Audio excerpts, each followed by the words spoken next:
Hey everyone, welcome to the latest installment of MSP Business School. I'm Brian Doyle, as always, and I'm glad to have you all here today.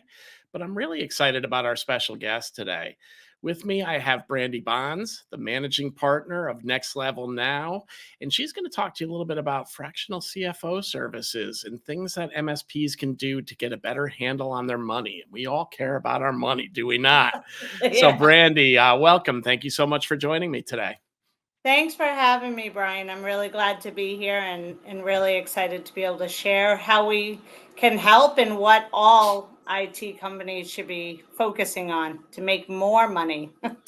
So, Brandy, I love to kick things off with you sharing a little bit about your background and how you found yourself into the world of MSP, and then we'll dive into how you can make folks a little bit more money.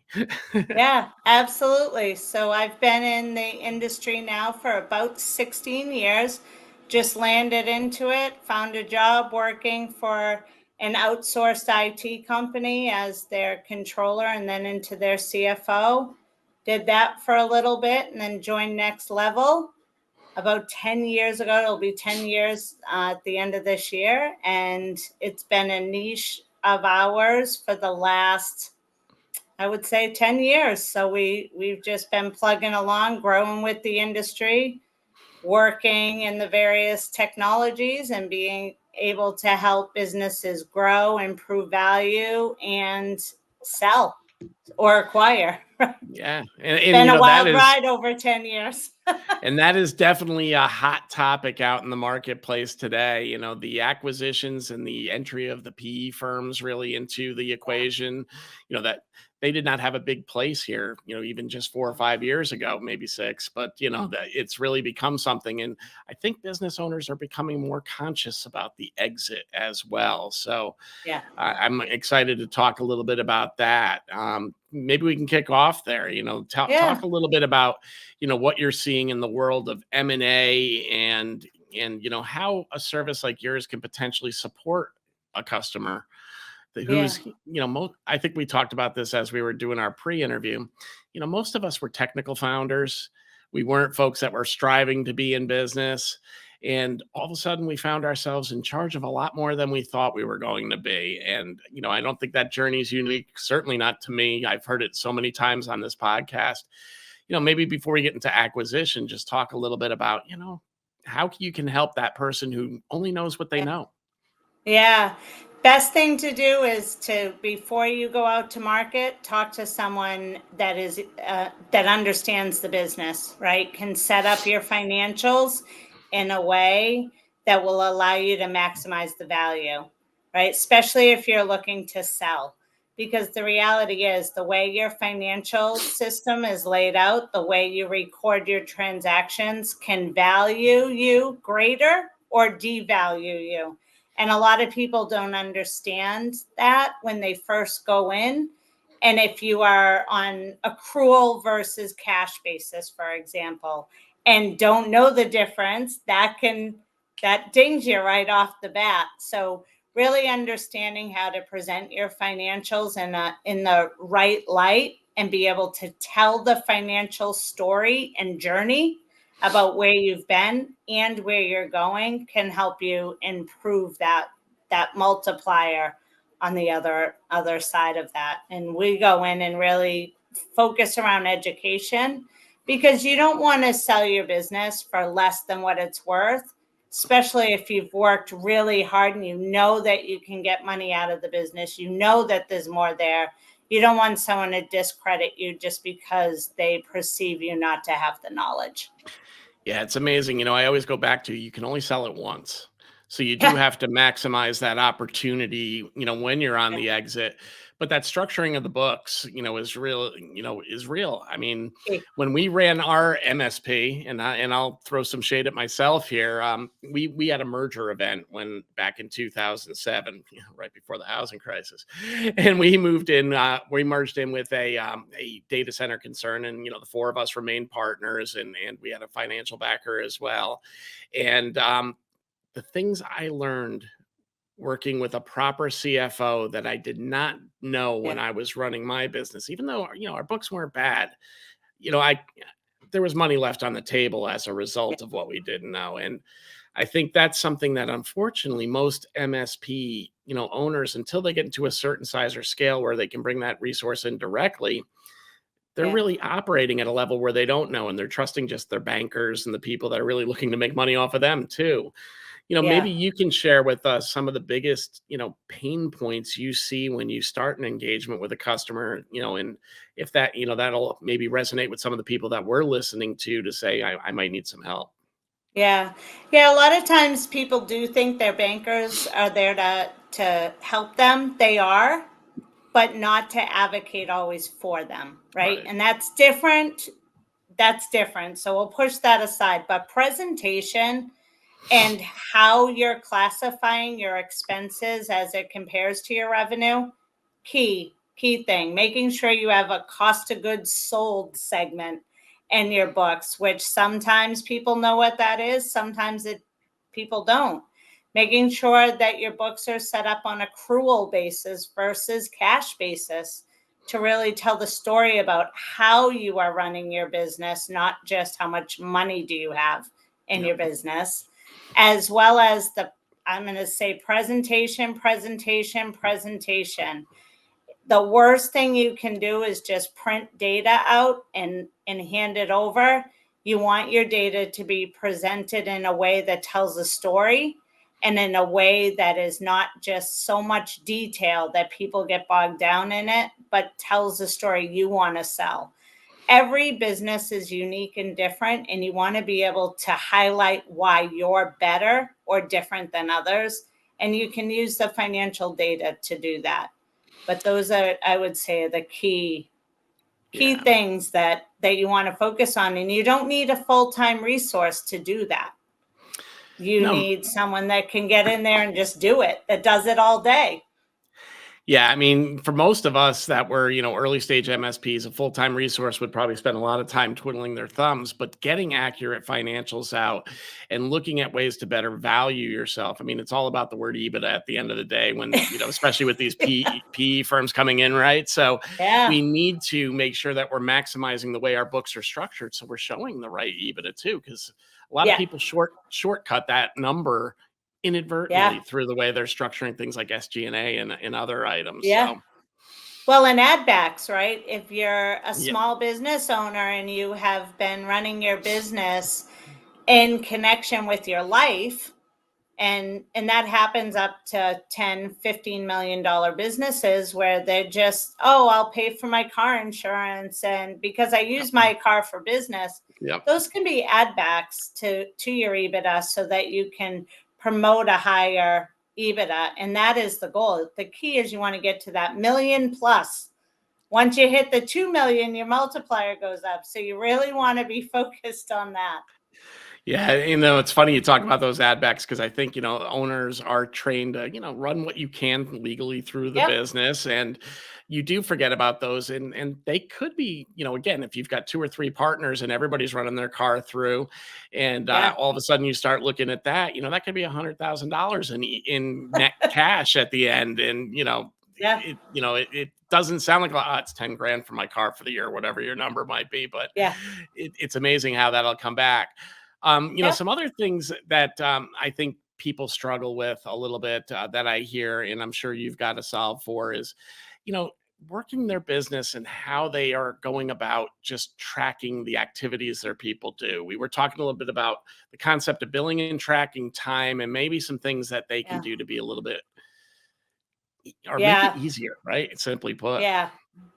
You definitely use a PSA system. Any Halo, ConnectWise, the top two we're seeing and work with, but any of them. And the key premise is to track your time in real time.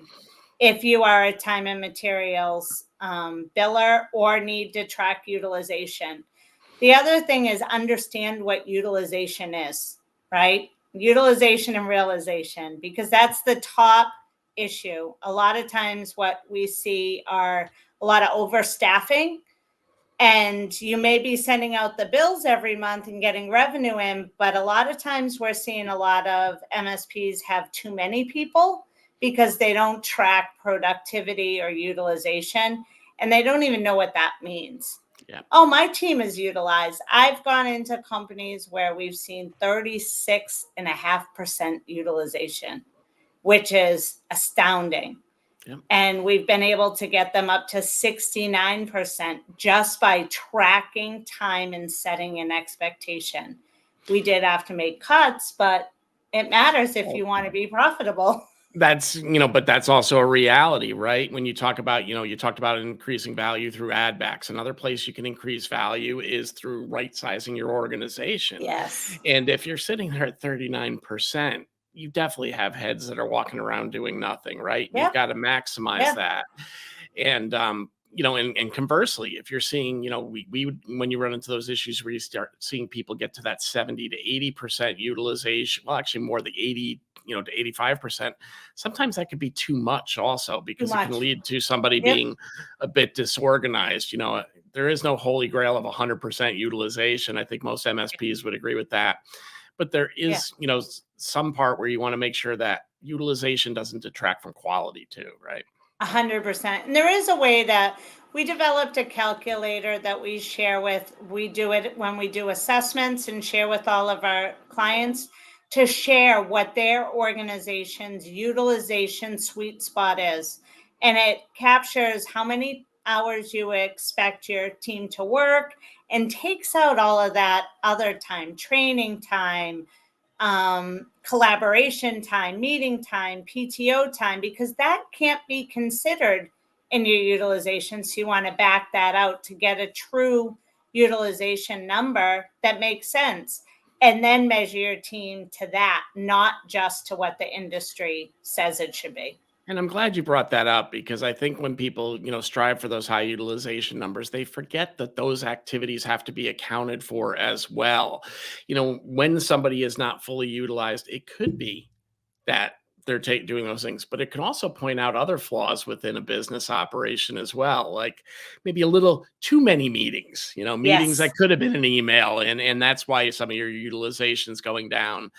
And Yep. those are things that I think the classic, young upstart technology leader, they don't have a handle and know that, and they need guidance. Yeah. And it's great that you're out there supplying some of that. Yeah. Yeah. It's the first thing we look at, because you have two things in an MSP, three really: what you're billing, what your employees are, and the technologies that you use to support your service. Those are the three largest expenses. So that's Yeah. where we tend to focus first. That's awesome. And, we were talking a little bit about the concept also, while we do talk about utilization and that being important, we were talking a little bit about the concept of fixed fee versus hourly and how to generate your revenue. Maybe you can share Yeah. some of your thoughts on that. Yeah. So if you can put in contracts that are a fixed fee, which is scary for a lot of folks making that shift from time and materials or hourly billing, if you can make that shift to a fixed fee, you have to understand your business. Number one, you need to know what it takes to deliver service. So getting a handle of how your employees are operating and what their strengths and weaknesses are helps with that. But getting that fixed fee billing cycle out there really improves your value, because it's typically, you can put it on an evergreen contract or a 3-year, 5-year contract with clients, which increases your value if you are looking to do an M&A or a sale. And then I encourage everyone, it's easier to bill a fixed fee. You can set it on autopilot versus hourly. It's less errors in your billing, right? We Yep. all know billing by the hour. How many times do you get the clients that come back and go, hey, wait a minute, that took 5 hours? I thought it was going to take 3. Why? Yeah. Oh, God, were you in my office many years? No. Yeah, right? It is. You get into that splitting hairs. We entered into managed services just for that reason. It was, we'd work with customers, and if they'd have a big security event, and I'm going back to probably the early 2000s with this, Yeah. as managed services was just going live, I wouldn't be able to go back for 3 months. And then, of course, when we Right. go back 3 months later, because they went beyond their budget, now there's a bunch of stuff to fix again. So now it became this vicious cycle of catch up. Yeah. And when we made that position, transition into managed services, we probably ate a little bit in the beginning, but really it was, having a good handle on what your costs are. What does it just cost to operate? End of the day, forget about anything else. If I don't know how much it's going to cost me to keep the lights on and pay everybody this month as a baseline, I can't even figure out what my price should be. Right. And then you've got 100 different ways, whether you're an asset-based company, an hour-based company, or however you want to come up with your math to get to that fixed fee. What percentage of, what is your profit percentage you want? It should become a very easy equation. Yeah, absolutely. No matter how many hours there are, everybody's got a finite amount of hours. They all got 160 a month, give or take, that they can bill. And as long as you're doing what you want to do and billing out at a rate that's high enough to cover those 160. Yep. And then you start to look at your business on a portfolio basis. You can dial it down if you're still tracking hours down to the customer basis. But the reality is you just want to make sure that your customers aren't afraid to call you. You want them calling. You don't want them to avoid you because the fee was too high, because it makes your work harder. The goal of this is to make it easier. Yeah. Well, we all know on the MSP side, I think our owners there have a really good job of service delivery, automating where they can, making things happen easier, reducing, phone call load. I think that's where their art form is. And then, they need that guidance on how to structure the books right for the maximum exit, how to make sure that they're not going to find themselves in trouble in 6 months, or if a big customer leaves them. And if they do, what moves do they need to make quickly? And that's another part, right?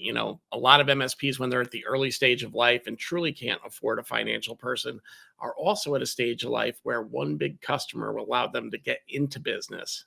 And they haven't yet sold to the point where you get to that point where no customer's more than 10% of your business, which is the optimal goal, right? So, I'm sure that's a place where you guys can provide some guidance too on guardrails, financial vehicles that you don't touch, things like that go there. Because I know, I'll say for me, and I'm sorry to monopolize here, but one of my biggest struggles was when to borrow and when not to borrow.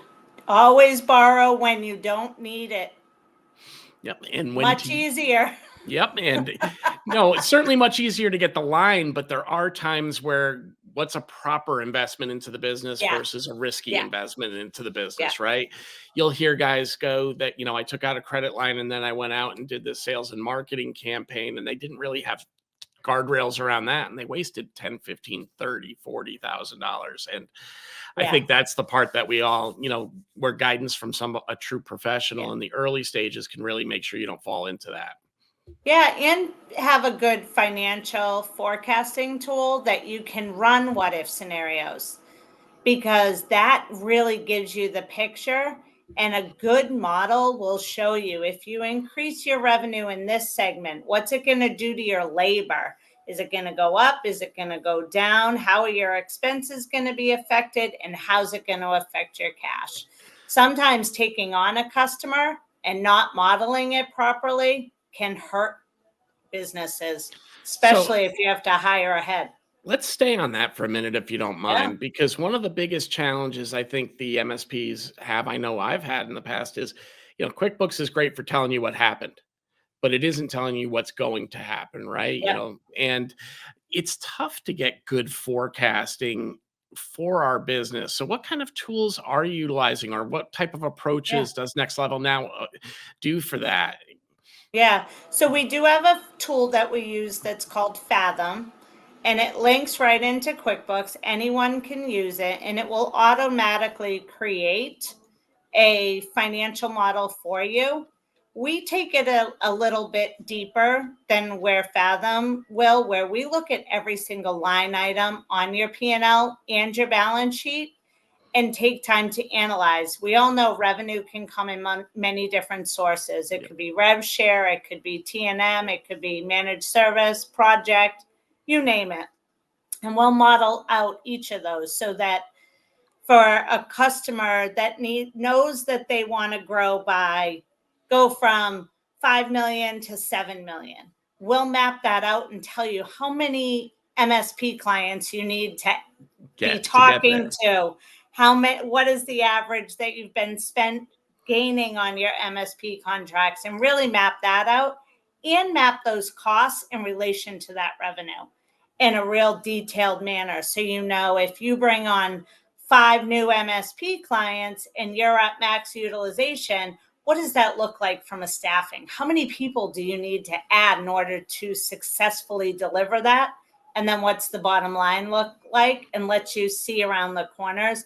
But Fathom for Beginners is a really nice tool. We use it in our firm.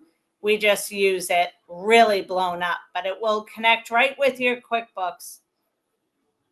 That's, that's interesting and amazing, because that forecasting piece is a gap. Even at VCIO Yeah. Toolbox, what we're trying to do with the whole quarterly business review is tell our owners, yeah, but that's only part of the equation. At least now you're with your existing portfolio of accounts, you can predict what those service contracts are going to be. You can build these 2 to 5 year plans with your customer, Yeah. which in turn will give you better insight into how revenue might be flowing back without acquisition being considered as part of that. But at least giving you a sense of how that revenue is going to come from your business, so you can at least make sure that you're going to cover what you think you need to cover during that period. And it's been a bit of a black hole in the industry, and it's very cool that there are resources like yourself out there that can help with that. Yeah. And this tool, Fathom, will help people be able to do. I mean, we use it to tell the story, but it does do break-even analysis. You can do what-if scenarios. You can do growth planning and see it all with or without, which is nice. Yeah. No. Well, thank you for sharing that. So, we're getting near the end of our time, and I want to make sure that we cover off on any other topics you want to cover. I know we were talking a little bit about AI earlier today. I don't know if you want to dive into that a little bit. Yeah, so AI is a disruption, as we know, to the world and how it is operated, which is great, right? It works really well for getting rid of some of the routine tasks that have happened. And it was interesting. Someone gave me the analogy of ATMs versus going into the bank, Yeah. right? How that is an AI disruption. And I thought that was really interesting when you think about it, because AI at a conference we just attended last week was a big topic around help desk, and how the use of AI is really coming up to replace help desk. But the other thing we're seeing, which is interesting in this industry and post COVID, and it's happening in all industries, but specifically in IT, post COVID, people want to now start to connect with one another. So we have seen people saying, no, I don't want your AI. I want someone on the phone to answer my call or show up. So it's going to be interesting for businesses to really plan out how to effectively use AI for some of the routine while keeping that personal connection with their customers. Yep. Especially depending on the industries you service, but law, medical, those are personal connection touches. We've all experienced the use of AI just in our healthcare system, that it has changed the way it's delivered, right? And we want to make sure to stay with the trends that are coming and not fall behind. We want to be on the leading edge of that, but really keep that personal connection and find that sweet spot of what level text do you need with the use of AI, and when do you need that that intersection to come into play to not hurt businesses. Yeah, I mean, I think there's a lot of mystery still in AI that we're going to uncover. I mean, certainly we've seen a lot of good uses. We've seen some nefarious uses out there too. But, I think really what the business community is trying to figure out is, where is it going to help me and enable me and automate my life? And where do we need to still stay human? Yes. And the ATM's a great analogy, right? Because there was a lot of people that had fear of the ATM at first. And, I'll be one of them. For probably the first 5 years an ATM was out, I'm like, I'm not depositing a check. I'll take money out, but there's no way I'm putting my money in there, right? and we all eventually got past that. And I think we'll find ways to harness this as well. Yeah. Very interesting topic. And modeling it, we had a client just today. We're modeling their help desk, and the clients that they're servicing for help desk want face-to-face contact. They don't want the AI, but it's, you have to incorporate it because it's not always necessary or even the best service for the customer, right? We've all hired the low level, right out of college help desk. They don't always know all the answers. AI knows a little bit more and can help maybe even faster and better. But question AI. Yeah. Sometimes that answer is only partially complete, but I Yeah. tease. Well, Brandi, thank you so much for joining us today. Before we break, though, tell people where you're going to be in the future and the best way to get in touch with you. Yeah, thanks so much. So we are going to be at IT Nation, and if anybody wants to meet up and just chat, there'll be 6 of us there. So we'd be happy to chat with anyone. That's our next one. We just came back from Build IT, which was great. Nice and small get together. And if anybody has any questions or wants to just chit chat, feel free to reach out to me at bbonds@nextlevelnow.net, and I'll get right back to you. Awesome, Brandi. Well, thank you so much for joining us today. We will be putting your LinkedIn profile also as a way to connect with Perfect. you in our show notes, and certainly the promotion there. For everybody else, thanks for joining us this week, and we'll see you again next week. You can get the podcast anywhere where you download your podcasts, and of course on YouTube. So if you want to see us there, grab us there. Brandi, thank you so much for joining us, and enjoy the rest of your day as well. Thanks.